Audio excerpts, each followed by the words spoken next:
I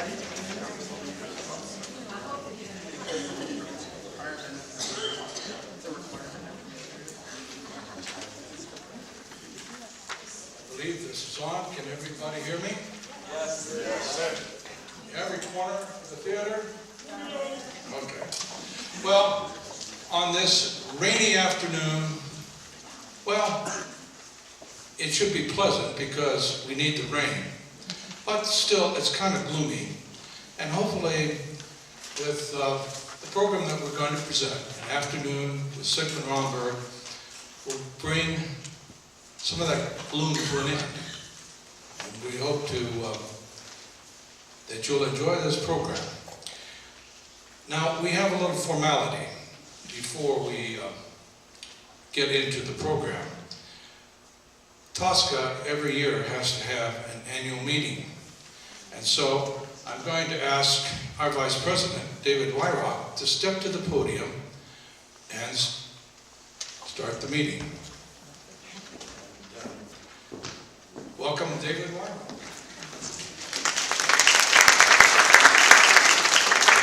Thank you, and I'm representing our president, Roy Baker, who could not be here tonight. I welcome you to our afternoon for Sigmond Romberg, and if you like our live productions, we would welcome your contributions there at the table as you leave. We have some thank yous to Washburn for this wonderful venue. It's got beautiful acoustics and makes an interesting lecture platform. We're pleased to have our fine accompanist, Pat Gibson, who's on the staff here at Washburn. And we're glad to have our guest speaker, Bill Everett, who I remember quite some time ago. He spoke about the music of Eastern Europe and Budapest and Czechoslovakia. And that was a very interesting, I didn't realize what a tradition they have. He knows a lot about it. So this Romberg presentation will be right up his alley. As Joe said, we have to do an official meeting today. So I will give it back to Joe. He has recruited some board members, done a fine job, and I'll have him read those names. And if they're here, they can stand, and then we'll vote. And then without any further ado, we'll go on with our program.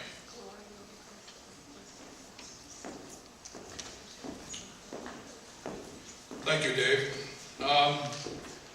As head of the nominating committee, it is my duty to try to fill the board.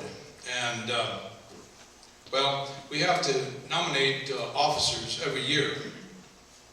So that'll be our first announcement that I'll make with regards to the nominating committee. Gloria Baker, who is not here today, has accepted to continue on as president of Tosca. David Wyrock will continue as our vice president. However, I've not been able to find anybody to serve as secretary, so that position is still open. The position of treasurer will be taken by yours truly. The new members of the board are Virginia Johnson, Jenny Cooner, Connie Rasmussen, Brady Prentice, Dr. Roy Lecousier, and Carolyn Litwin. If those of you who have been nominated, new nominees to the board, would stand. I think we have just one.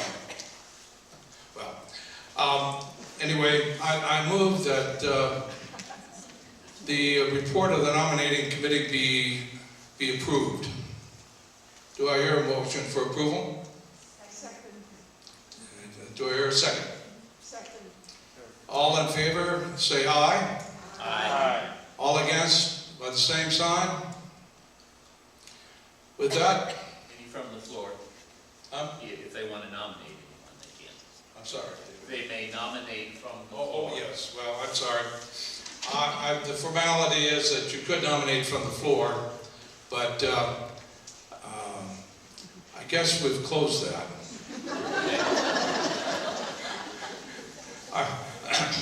Anyway, so with that, I'd like to proceed with the program.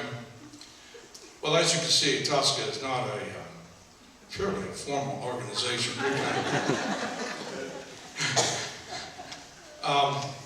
I'd like to introduce the speaker for today. I think that those of you who have been around Washburn and in the music scene in Topeka are familiar with him, Dr. William Everett.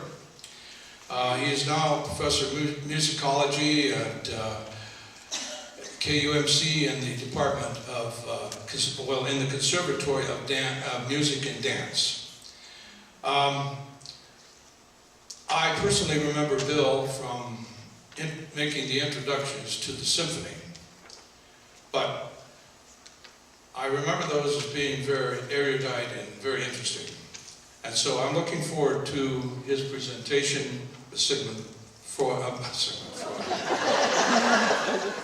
You can see where I came from. I was an employee for a long time at Leninger Foundation.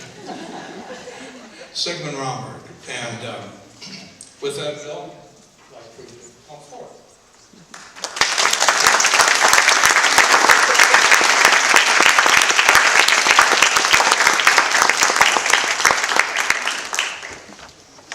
Thank you. It's great to be here. Thank you for coming. Thanks to Joe for the invitation and for helping make all these arrangements, and for our singers this afternoon. It's wonderful to be able to talk about Sigmond Romberg and not play any recordings for you, because we get to hear all of the music performed live. This is an image of Sigmund Romberg. This was taken in 1951, a few months before he passed away. He passed away in November of 1951. This was that particular summer. And I'm going to start off with just a little bit of Kansas City history here. How many of you have ever been to the Majestic Steakhouse in downtown Kansas City? That's where this picture was taken with that. So we have a picture of Sigmund Romberg in Kansas City in 1951. So a little bit about who was Romberg. What did he do? He grew up in a Jewish family in what is now part of Croatia. With that, he was born in what was Hungary at the time, and then his family, his father, moved his family to what is now Croatia in a small village. Romberg attended gymnasium, the idea of a high school. With that, where he received his formal education, he also attended the music school. And that's where he received some formal musical training on what does it mean to be a composer and to be a musician. He heard lots of Hungarian bands with that, and this is something that really infused his music. He then went to Vienna to study civil engineering. His parents wanted him to build bridges for a living.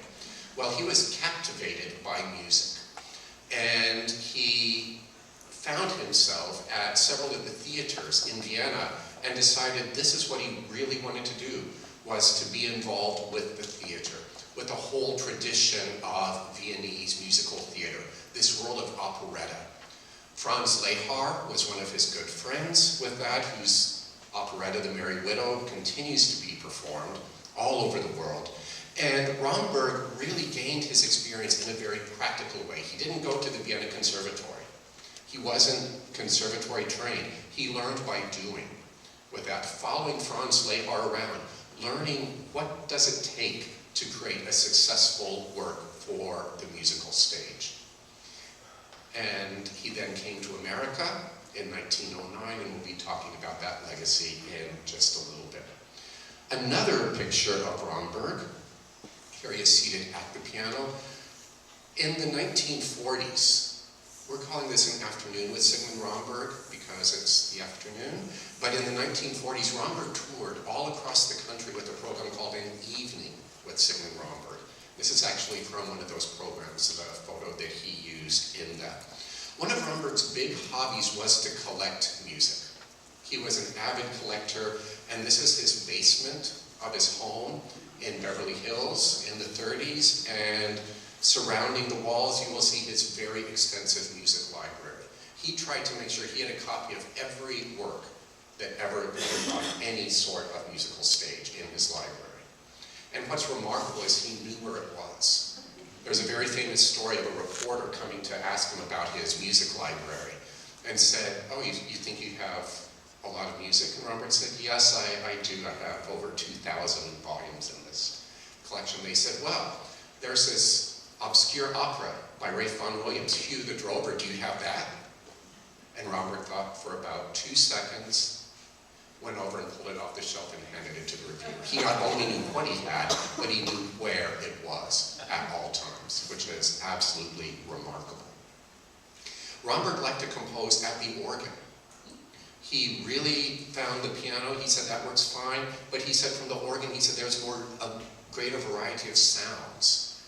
And so he preferred composing at the organ. He liked being able to use the pedals to create some further lines as well. So these important dimensions of Romberg.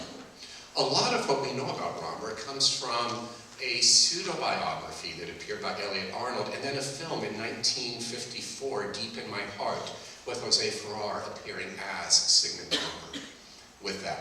And it's not a documentary by any stretch of the imagination. They had took a lot of liberties with this, like making Romberg purely Viennese and ignoring his Hungarian background. And he was very proud of the fact that his national origin was Hungarian and would write this. I've actually seen some of the ship's records from when Romberg would travel across the Atlantic, and he was supposed to list your citizenship, and he listed Hungarian with that as his citizenship on several of those immigration forms with that. And I'm going to do just a bit of self-promotion here. If you want to find out more about Romberg, there's a book that I wrote that came out a couple of years ago on Romberg with that, and it's available at Amazon, actually, and I'm going to read from part of it a little bit later today. I mentioned that Romberg came to New York in 1909. He came, and his first job was to play piano in restaurants. Romberg loved to eat. If you had asked Romberg, what's your two passions in life? Music and food. And he would choose his apartments in New York, or wherever he was. He chooses hotels based on where are the good restaurants. That was the #1 question. If Romberg's going to come to town, where would you like to stay? Well, where's a good restaurant? And I want to stay as close as possible to that good restaurant. So food, one of his great passions, and again, that's what motivated where he was. And by all accounts, everyone who worked with Romberg just said what a nice person he was, and just how congenial, and what a kind human being. Well, he came to New York in 1909, working at restaurants, and he's playing at one of these restaurants, and one of the great personalities in New York musical theater at the time, J.J. Schubert, entered this restaurant and heard Romberg playing and just thought, this guy is really good. He really liked what he was doing. Romberg was playing lighthearted music that reflected a lot of the current themes of the day. And J.J. Schubert, who is shown here, he's on the left in the image, was one of 3 brothers, the 3 Schubert brothers, who basically owned most of Broadway with that through, I won't get into all the stories of how they did that, but they were the largest controlling producers group on Broadway, and also owned thousands of theaters across the United States, with that including 2 in Kansas City, that they managed those theaters. J.J. heard Romberg play. He said, I like this. This is really great. And boy, I'd like to hire you to write music for one of my Broadway shows. And of course, Romberg said, that'd be great. So Romberg started writing music in very much a popular vein, something that might sound to us much more like Irving Berlin, something like Alexander's Ragtime Band with that. This was where Romberg was creating some music. And what the Schuberts wanted him to do was to write for a series they had called The Passing Show, which has largely been forgotten today, the idea of The Passing Show. But how many of you have heard of its greatest rival, the Ziegfeld Follies? With that, yes, this was the Schuberts' answer to the Ziegfeld Follies. Florian Ziegfeld, another big producer, was getting huge audiences coming to these shows that had popular songs and skits, reflections on the current day, very much like Saturday Night Live today, but for a live audience. And the Schuberts are saying, hey, Ziegfeld's stealing our audience. So they said, we have to do something to get that audience to us. And it was this passing show series. And you can see the image on the left, which is from 1913. Notice just the spectacle that's involved. And then the clever advertisement for the 1914 series. There was an annual, one of these would appear every single summer with that, with how they had the women's legs positioned to make the years 1914. So we have Romberg getting his start writing for this show that was intended to be a rival to Ziegfeld's Follies.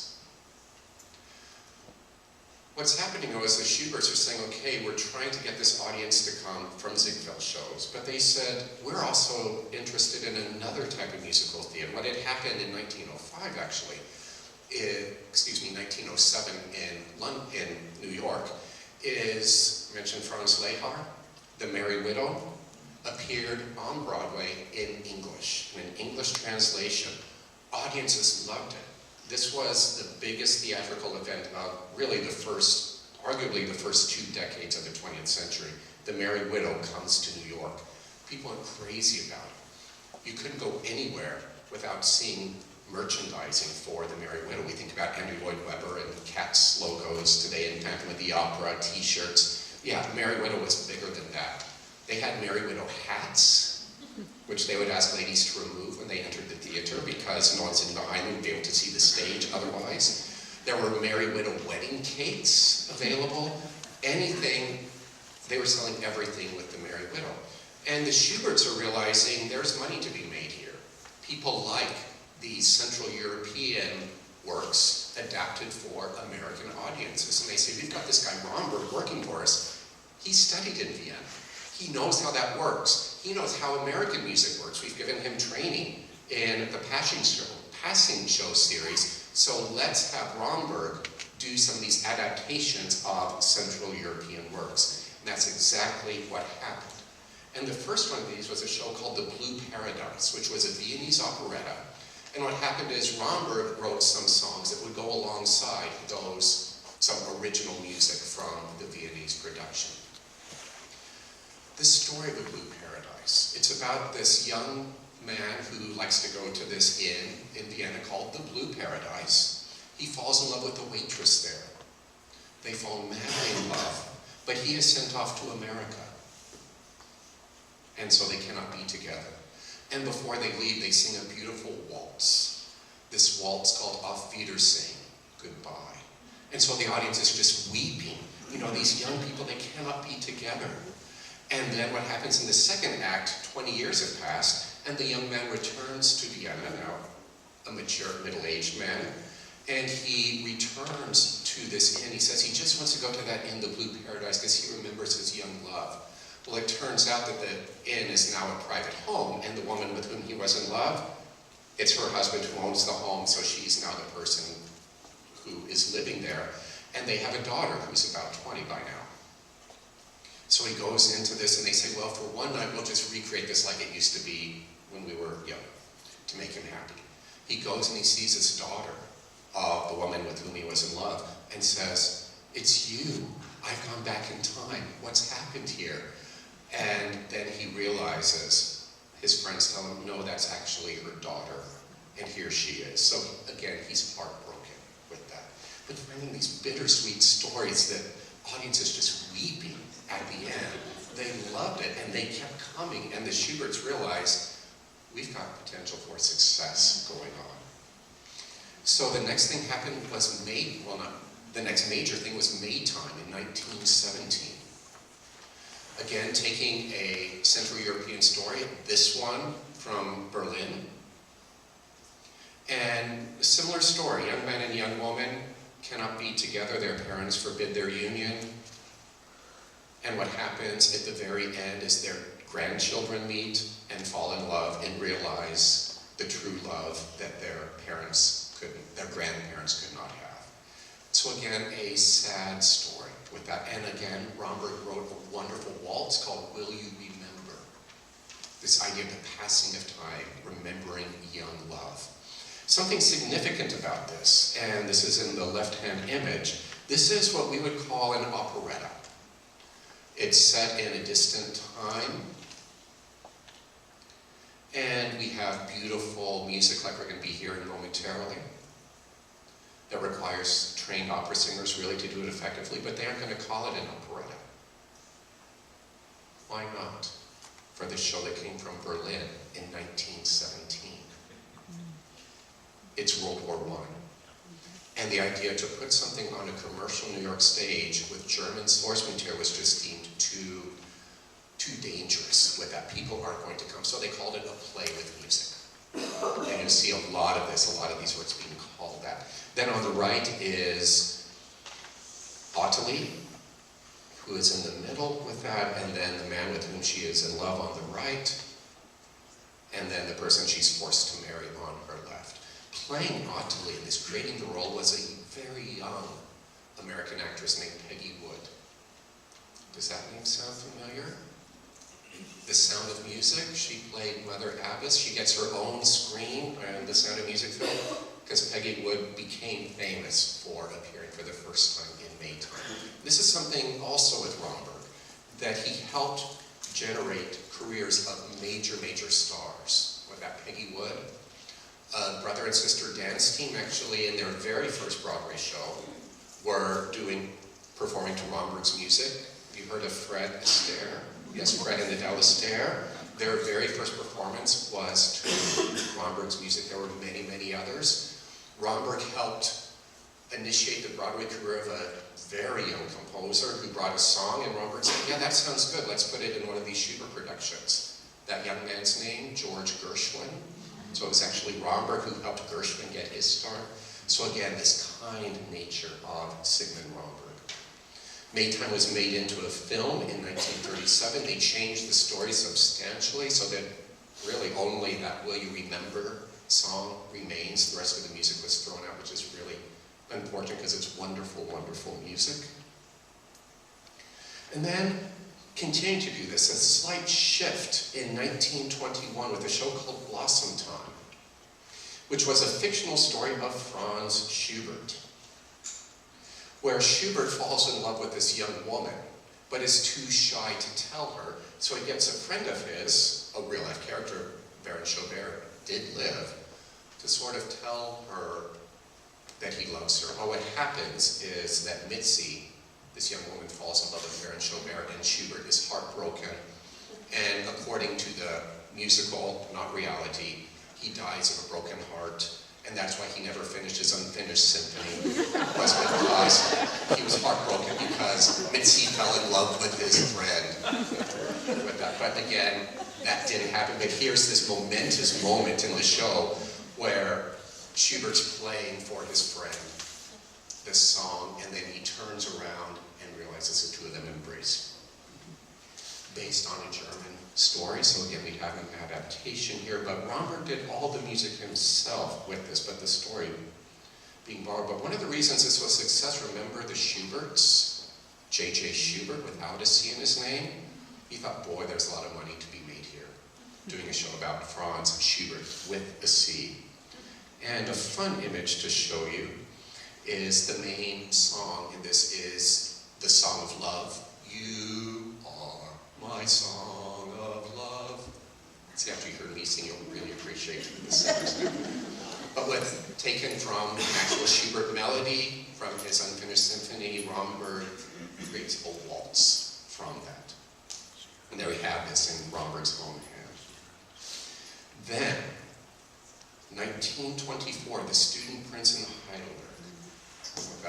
Romberg did, this was an original story by Dorothy Donnelly, although it was based on a previous play, but played 604 performances. This was the longest running musical of the 1920s. This played longer than Showboat.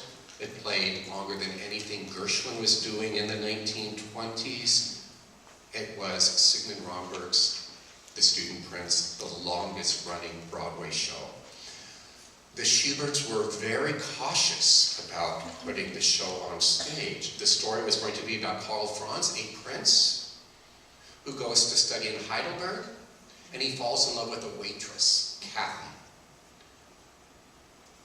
He is forced at the end to enter an arranged marriage. Kathy marries someone else, and these romantic leads who have been singing beautiful music all evening are not together at the end. There's not even the fact that their grandchildren are going to realize about this. They are simply not together at the end. An audience was bawling at this, and the Schuberts were like, oh gosh, they're going to come back to see this again, and they did, again and again and again. There were concerns about this. It's 1924, so not that long after the First World War, and having this German story. Schuberts were a bit concerned about it, but they made sure this was 19th century Germany, where nothing bad ever happened politically.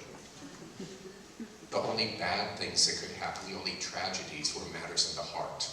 And that's what they would be exploring. So we have Kathy. Here, Ilse Marvenga, a German soprano, creating the role with a large chorus of beer-drinking German students. This is also during Prohibition, and Romberg had lots of fun writing a famous drinking song for this. So notice Romberg trying to really get outside the box a little bit, doing things that aren't supposed to work. But again, longest running Broadway show of the 20s. And there we see Karl Franz with his very formal ladies at court. So again, this upper class, a prince falling in love with, as it were, a commoner. Mario Lanza recorded selections from this in the hopes of being in a film version in 1954. One of the great numbers in this is the Serenade, with that which is in the midst of the Act 1 finale, shortly before intermission. And here we have Karl Franz singing of his great love for Kathy. And we're now going to hear this serenade with Rick.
reason he recorded it was he was supposed to star in a film version of The Student Prince that appeared in 1954. But like Romberg, Mario Alonso liked to eat. And indeed, he ate a lot in the early 1950s to the point that he was extremely overweight. And the film director said, there is no way that Kathy is going to fall in love with Mario Alonso the way he looks right now.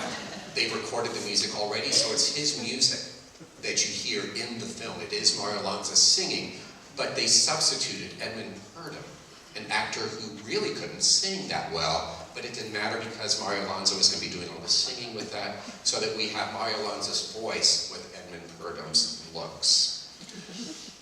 What happens is Kathy and Carl Franz are deeply in love, and they express this in a waltz. We've mentioned this idea of these waltzes, and Romberg using the waltz to symbolize this love that isn't always going to work out by the end.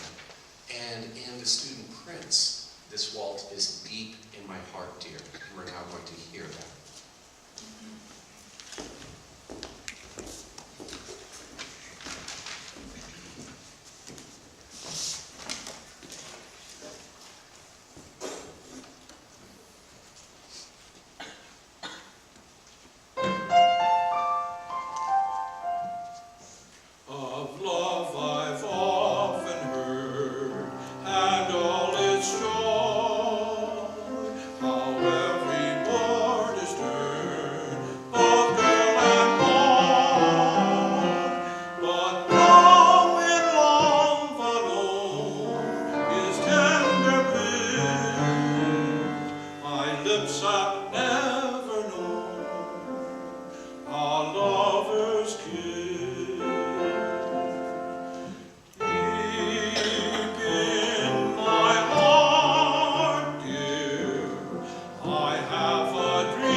Where now we have two people who don't want to admit that they're in love with each other, because they actually don't know it, are together at the end, still with big waltzes, wonderful music, but finding a way to make this work.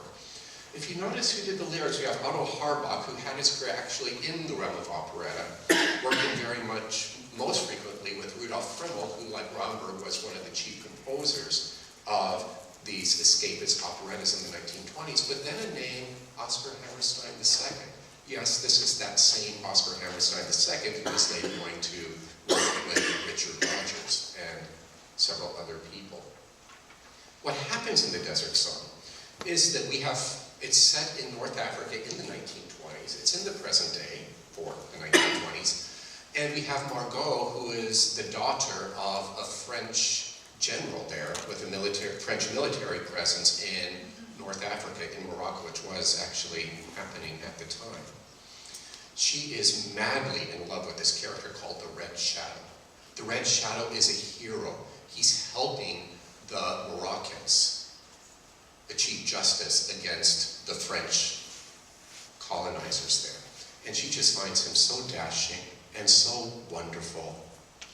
And she tells this to this guy named Pierre, who is a real nerd, actually, and just says, you know, oh, the Red Shadow, he's so wonderful. Why can't you be like the Red Shadow? I mean, she said, you're just so horrible. Just wish you'd do something once in a while. But you're always going off someplace for these walks in the desert. And she said, why can't you do something real? Well, of course, everyone knows, except Margot, that yes, Pierre is the Red Shadow. Might add, this is probably about 15 years before Clark Kent and Superman story comes along with that, but this idea. And eventually, at the end, she realizes who he is with that. And we have Azuri, who is on the left, who is a dancer who knows the truth and is threatening to expose everything. Here we have a scene from this with massive cast with that huge chorus. And this played at the Casino Theater, and I'm just mentioning this because this was something, this theater torn down in 1930 had this Moorish design with it. So when audiences entered this, it's as if they're being transported into this world of all of these North African motifs. And some other things that Romberg and Hammerstein were thinking about was, how are we going to market this show? Remember, one thing with Broadway, we think of it as art and popular entertainment. It's also a business. People are concerned, how are we going to get audiences? And it was actually in 1926, the year the show appeared, that Rudolph Valentino died with that. And the story of the Sheik, if you've seen that wonderful silent film, it's very much like the story of the Desert Song. They're looking at the popularity of Rudolph Valentino, this matinee idol, and saying, we're going to bring that mystique into it. In the Sheik, he plays a European who is dressing as someone from North Africa. Also, Lawrence of Arabia, another European, very involved with Middle Eastern affairs. His autobiography appeared that year. So all these things are coming, they say, yeah, that we have to do something on this. And also there's Abd el-Keen, who was a leader of a resistance movement. And so another inspiration, a real life inspiration for this Red Shadow character. It was made into a film in 1929. And if you're interested in the history of film musicals, this one very, very important. This was the first full sound adaptation of a Broadway musical for the screen. So if you think about Les Mis, the Les Mis film that just came out, this one started it. There were earlier ones, but they were only partially sung. This one is sung, this one has synchronized sound from the beginning. First time they'd adapted a Broadway musical in its entirety for Hollywood Romberg, yet again. It was remade in 1943. This is now during World War II. We no longer have Pierre, a Frenchman, but we have Paul, who is an American, coming into this. So this was playing into some of the issues going on in 1943. Romberg does some very wonderful things in this musically, trying to meld the sound of something exotic by not using what we might call major scales like we've heard, but using things more pentatonic in their origin, just like the black keys of the piano rather than the white keys of the piano. Exploring different sounds was something he really was trying to do in the midst of this. And what happens in it is we do have Pierre, or the Red Shadow, wanting to entice Margot to come be with him. Sometimes he's going to sound more exotic, maybe when he's taking on that mysterious Red Shadow persona. But we know he has a dual identity, and sometimes he's singing in a very familiar waltz sound, with that where he's really being Pierre himself. And now to sing the title song, a beautiful waltz from the Desert Song, we have Matt and me.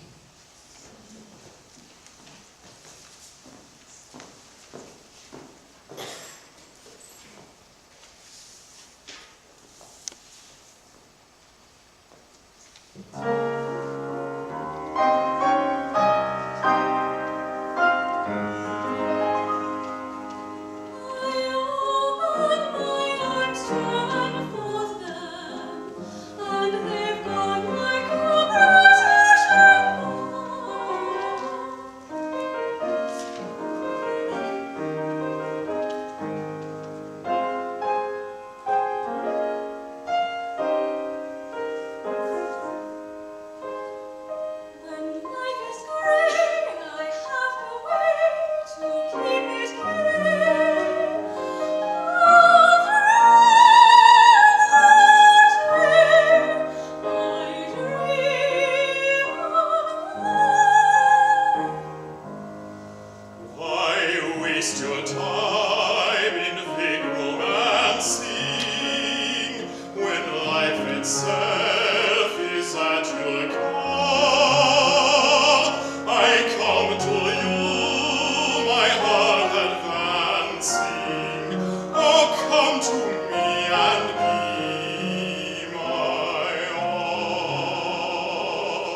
turn away, and yet you tremble.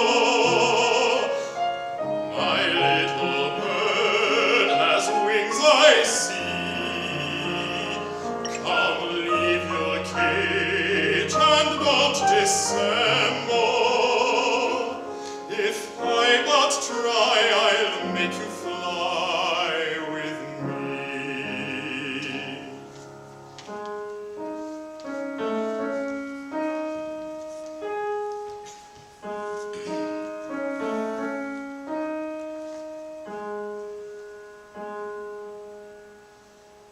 My desert is waiting,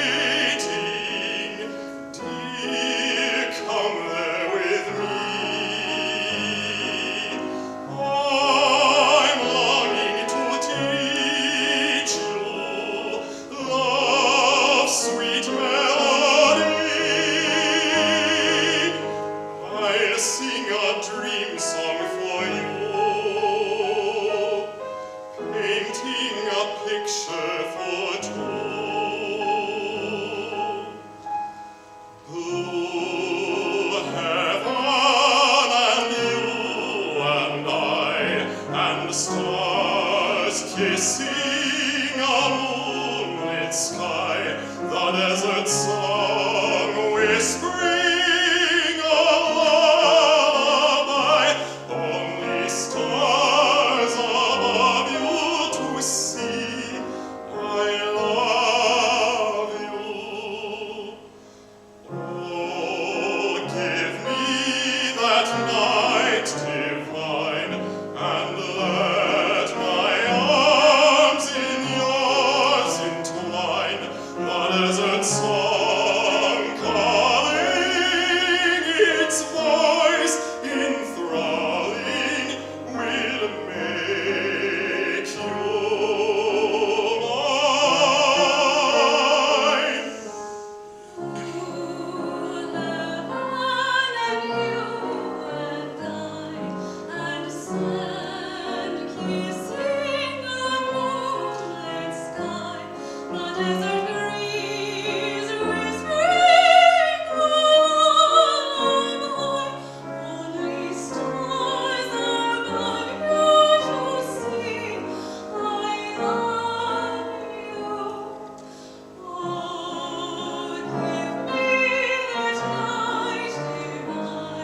And let my arms in yours entwine, the desert song calling, its voice enthralling, will make you mine.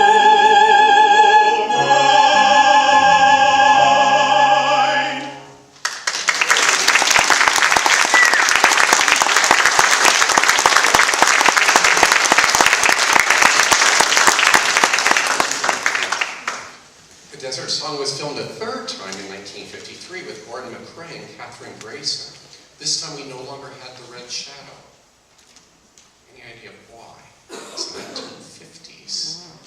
Communism, you did not want your hero to be called the Red Shadow in the 1950s. So the film creators changed the name of the alter ego to be El Kobar, which lots of people started laughing at because that was the name of a Mediterranean resort.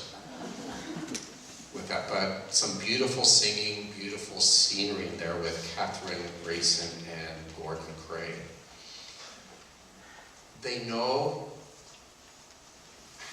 actually, let me back up just a little bit. What happens is Margot realizes that Pierre and the Red Shadow are the same person because of a song called One Alone.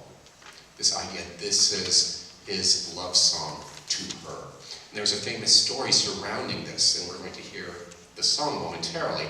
But Romberg liked to play cards with that, and was at a card game one evening with that, and playing with Jerome Kern was his partner, and they're playing a card game where they have Trump with that, and gosh, and Romberg's wondering, gosh, I wonder how much Trump, it just makes it comment, gosh, I wish I knew how much Trump my partner had.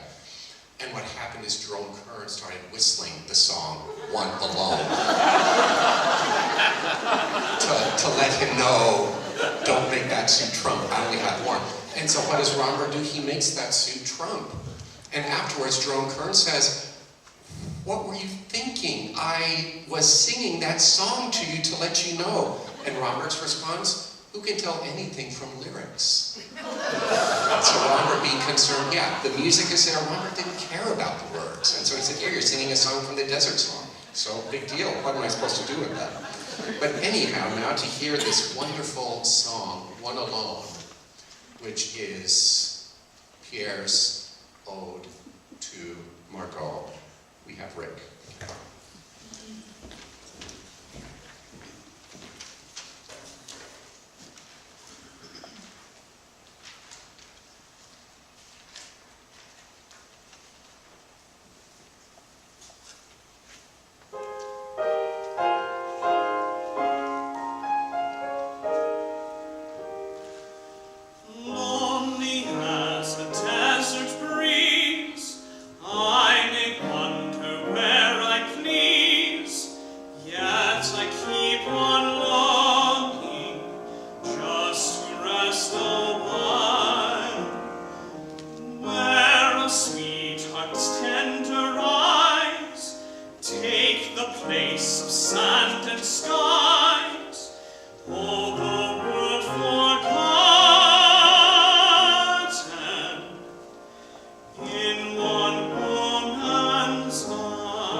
Was none other than Sigmond Romberg.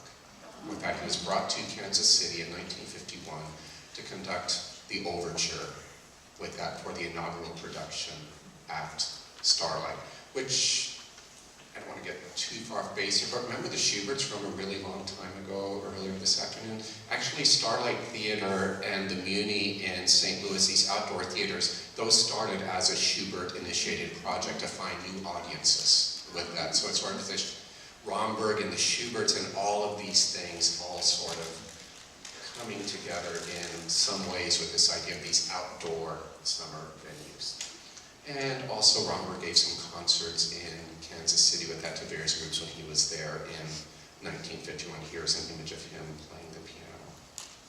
Then in 1928, The New Moon, with that same team of creators. They thought that desert song's great. This time they went to 18th century New Orleans with that, and we have Robert, who is an escaped French aristocrat, falling in love with Marianne, whose father owns a plantation in Louisiana.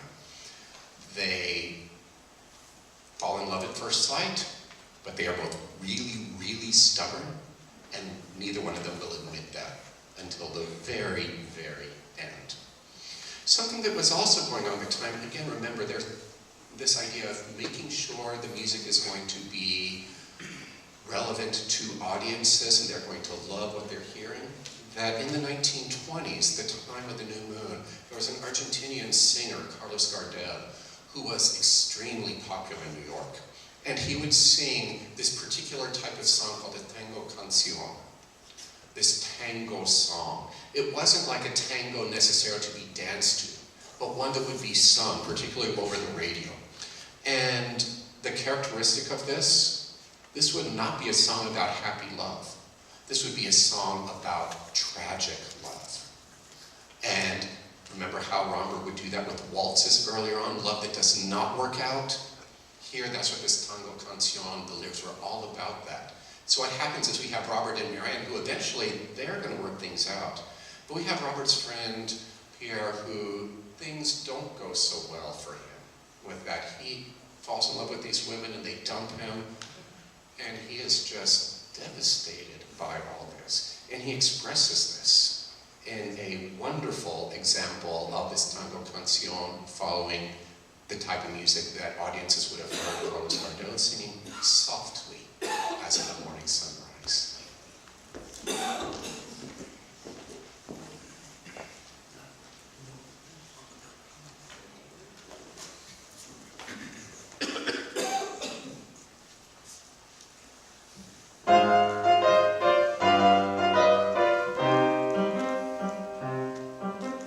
Love came to me, gay and tender. Love came to me, sweet and surrender. Love came to me in bright romantic splendor. Fickle was she, faithful never. Fickle was she, and clever. So will it be forever, forever. Softly, as in a morning sunrise, the light of love comes stealing into a newborn day. Oh, flaming with all the glow of sunrise, a burning kiss is sealing the vow that all betray.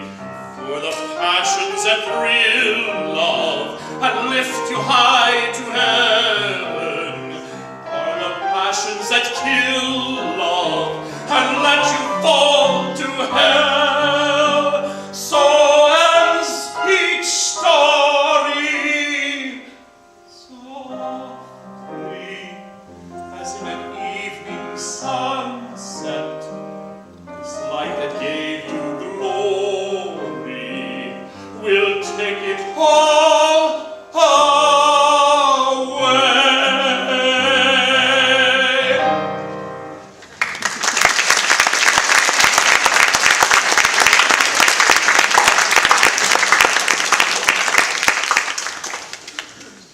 Just like the Student Prince, just like the Desert Song, The New Moon also made it to the screen.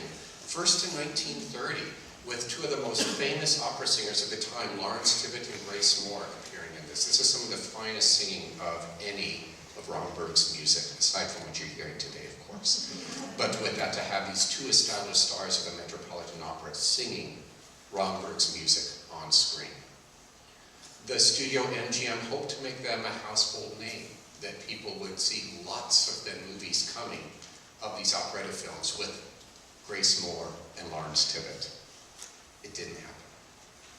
They did succeed, though, 5 years later, by finding a team who would do a film version of Victor Herbert's Naughty Marietta, and who were they?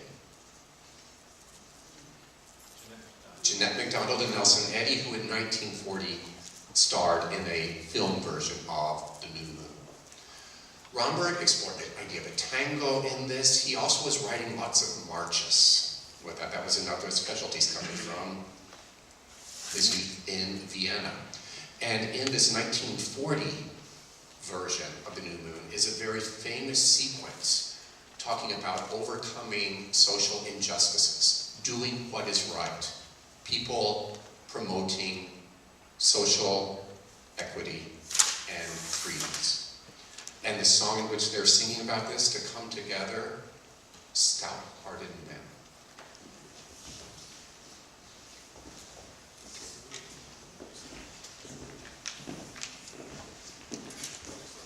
A song for our time.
Romberg explores a variety of musical styles. We've heard a tango, we've heard a march. This is Romberg.